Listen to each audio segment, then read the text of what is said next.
Matt George wanted to jump in What here, up? host of the Locked On Kings podcast, and weigh in on this Marvin Bagley situation. What's happening, Matt? I was going to call and just be a part of the Chatty House phone line, but the phone's almost dead, so I had to get in one way or another. But no, I love the conversation as usual. Always tuning in, and honestly, I think too much time, truth be told, and I talked about this on the pod today. I think too much time is being spent on focusing on and talking about Marvin Bagley.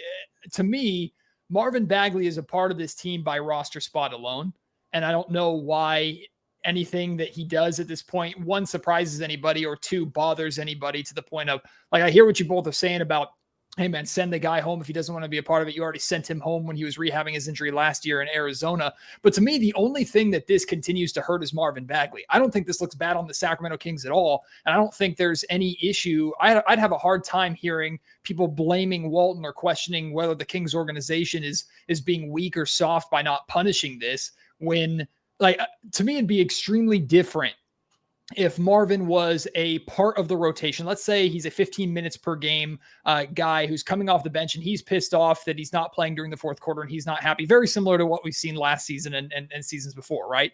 Mm-hmm. And then it continues to happen. And then Marvin refuses to go in for one of his normal shifts. Then you got a problem, because this is a guy that's a part of your rotation that you actively use, who's bitching and complaining and won't get into the game and doesn't want to play in the role you established for him.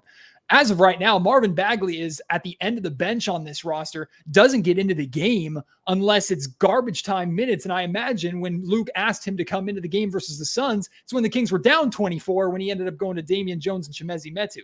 So if Marvin doesn't want to play, probably a smart decision on his part to not get hurt, so he will miss making whatever pennies on the dollar that he's going to make this offseason. But Matt, this is an organizational problem. It's not about the importance of Marvin Bagley. It's about the fact that you have a player on your roster who is just openly being, to use a regular work phrase, insubordinate. Mm-hmm. Yo, I'm asking you to go do your job and you're just telling me flat out you're not doing it. Mm-hmm. It's the same garbage that happened last year with Nemanja Bjelica. This is an organizational issue. It's not a Marvin Bagley issue. It's not a Nemanja Bjelica issue. It's a Sacramento Kings issue.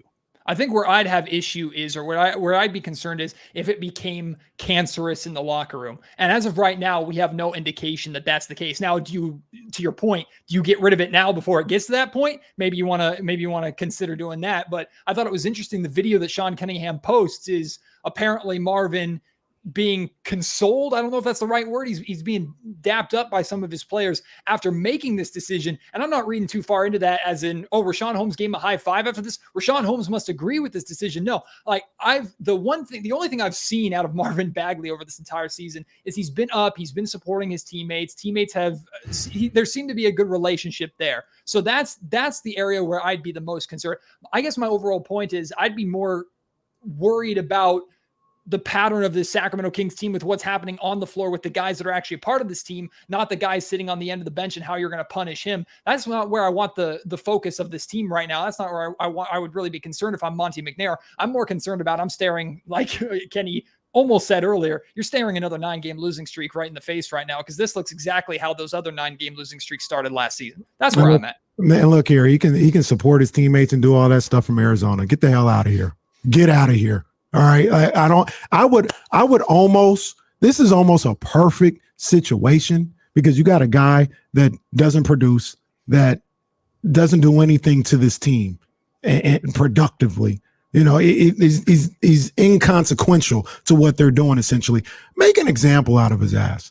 Say, this is what's going on in Sacramento now.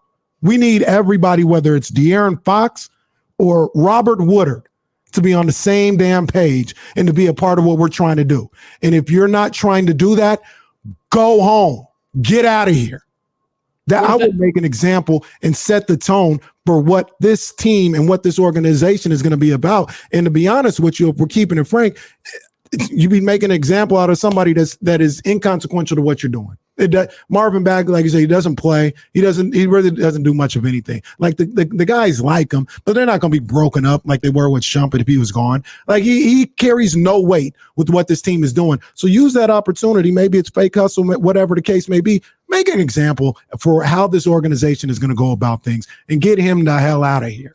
I hear you. Does it matter if that's what he wants? I'm curious. Like I don't have a point here. I just went. No, No. it doesn't. I'm worried about doesn't. what we're trying to do. No, we can't get anything for you. Nobody's going to everything they so get them out. Everything they do needs to be in the best interest of the team. I don't know. Like I think the most telling thing to me with this Marvin Bagley saga in general, and maybe it's not necessarily this incident, it's a whole blanket umbrella thing for me. I'm to the point where anytime I hear Marvin Bagley anything negative, positive, it means nothing to me. Like hearing or seeing that report from Sean Cunningham meant nothing to me because he like I said at the start, he is part of this roster by like technicality alone. He's part of this team because he has a roster spot and he's on the payroll. He's contractually obligated to be there. Then again, he's not following his obligations by going into a game, but he is under contract. But that's the problem. Yeah. But that's the issue. It's an organizational issue. You could replace Marvin Bagley. Of course, with Marvin Bagley, it's always going to have some extra cachet to it because of all the other stuff. You could replace Marvin's name with Tristan Thompson. You could replace Marvin's name with Alex Lynn. You could replace Marvin's name with Robert Woodard. A player not going into the game for the Kings when a coach is asking you to that is a Kings issue. It just happens to be it's Marvin Bagley, which comes with baggage, miles and miles of more baggage. Right. Well, I already got more time than callers normally do, so I appreciate you. I just wanted to hop in. I miss you guys, and I once a week sometimes is not enough for me. I like attention, just like Marvin Bagley does.